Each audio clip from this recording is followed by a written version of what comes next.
Hello বন্ধুরা, welcome back to my channel. তো আমি আজকে গেছিলাম, আমি না আমরা সবাই গেছিলাম, সুবীর, আমি, শ্রেয়সী, আমার শাশুড়ি মা সবাই মিলে গেছিলাম আমার বান্ধবীর বাড়ি। তোমরা অনেকেই চেনো, মৌসুমির বাড়ি গেছিলাম। তো আমি চলে যাব বলে ও অনেক দিন ধরেই বলছে যে ওদের বাড়িতে খাওয়া দাওয়া করার কথা, তবে টাইমে হয়ে ওঠে না। এই টিউশন, স্কুল, এই এক্সাম, এই এটা ওটা, অমাবস্যা, পূর্ণিমা, সোমবার, মঙ্গলবার, অনেক কিছু বাধা বিপত্তি পার করে ফাইনালি আজকে এসেছি বা আসতে পেরেছি, মানে গেছিলাম ওদের বাড়ি, যেতে পেরেছি। আর হলো গিয়ে এই যে আমি ফ্ল্যাশ লাইট জ্বালিয়েছিলাম, তো সেই কারণে মৃত্তিকার ওর খুব মজা লাগছে ফ্ল্যাশ লাইটটার মধ্যে ধরে ধরে ও এরকম কাণ্ড করছিল। আর হলো গিয়ে যে মা তো জানোই ফোনে ব্যস্ত, যেখানে যাক না কেন ফোন টিপতেই ব্যস্ত। সবাই বসে বসে গল্প টল্প করা হচ্ছিল। আর এই যে মহারানী দোল খাচ্ছে, আর এটা ওর জন্য বেঁধে রেখেছে যে ও আসলে একটু ঝুলতে পারবে। আর ইনি তো রান্না করতে ব্যস্ত, মানে সব কিছু করে টরে রেখেছিল, কিন্তু তারপরেও ওই ফল টল কাটাকুটি এগুলো করছে। আর আমি তার মধ্যেই চলে গেছিলাম যে টাকাতে, তাই বলছে যে আমাকে দেখিও না। ও রান্না রেডি করে রেখেছিল, শুধু গরম করছে সব কিছু।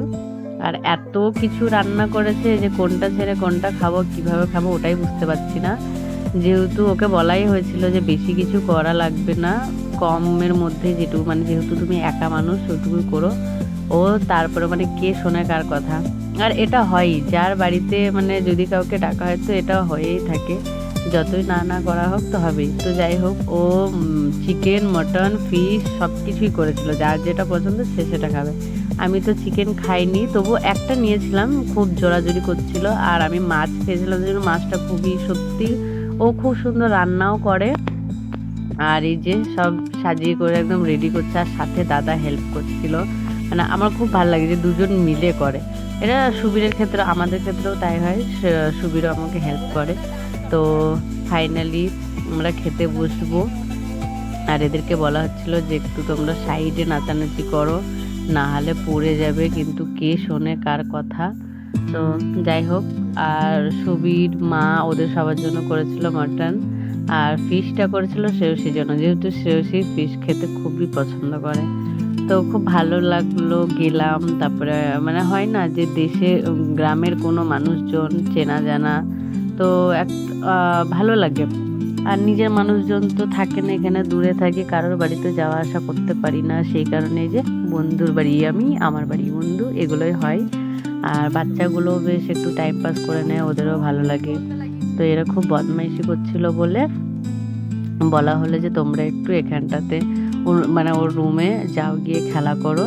মাকেও বললাম যে আপনি ওদের সঙ্গে বসে থাকুন, তাহলে হয়তো ওরা দুজন বসে থাকবে। তো সেই কারণে এদের দুজনকে এই রুমের মধ্যে পাঠিয়ে দিয়েছি। তো এসে নিয়ে যে যার মতন মানে বদমাইশি করছে, অনেক দিন পর অনেকটা টাইম দুজন একসাথে কাটাতে পেরেছে। আর যেহেতু চলে যাব সেই কারণে মৃত্তিকাও একা হয়ে যাবে, সেও ওখানে নতুন নতুন ফ্রেন্ড পাবে। তো ওর একটু টাইম লাগবে নতুন নতুন ফ্রেন্ডের সঙ্গে। আর এখানে কি মানে যখন থেকে স্কুলে ও অ্যাডমিশন নিয়েছে তার বোধহয় 2-3 মাস পর থেকে মৃত্তিকার সঙ্গে ওর চেনা জানা হয়েছিল, যেহেতু শ্রেয়সীর পরে মৃত্তিকা অ্যাডমিশন নিয়েছে, কিন্তু মৃত্তিকা হলো ওর থেকে বড়, ও জুনিয়রে, আর শ্রেয়সী হলো নার্সারিতে। আর বয়সেও বড়, ক্লাসেও বড়। আর এই যে বেশ ভালোই লাগে বাচ্চাদের কারণে, বাবা মারাও খুশি হয় একটু। আর এদিক ওদিক ঘুরতে যাবো বলে এর টাইম হয় না তো ওর টাইম হয় না, এর হাজব্যান্ড থাকে না তো ওর হাজব্যান্ড থাকে না, মানে এরকম একটা হয়ে যায়। সেই কারণে আর কি যাওয়া হয় না। ওই যে স্বপ্না বলে যে মেয়েটা ছিল, ও ওরকম যাওয়া হয় না, ওর টাইম হয়তো আমাদের টাইম হয় না। তো ফাইনালি এই যে ওদেরকে বলা হচ্ছে যে সবাই একসঙ্গে নিয়ে নাও, ও সবাইকে দিয়ে ধুয়ে খাইয়ে তারপরে উনি বসলেন, মানে যেটা আর কি আমরাও করে থাকি, যতই বলা হোক কিন্তু হয় না যে মানুষজনকে দিয়ে তারপরে বসবো। ফাইনালি খাওয়া দাওয়া করে আমরা চলে আসলাম। আর শ্রেয়সীকেও অতটা রাস্তা কোলে করে নিয়ে আসলো, ওকে না না করা হচ্ছে তারপরেও।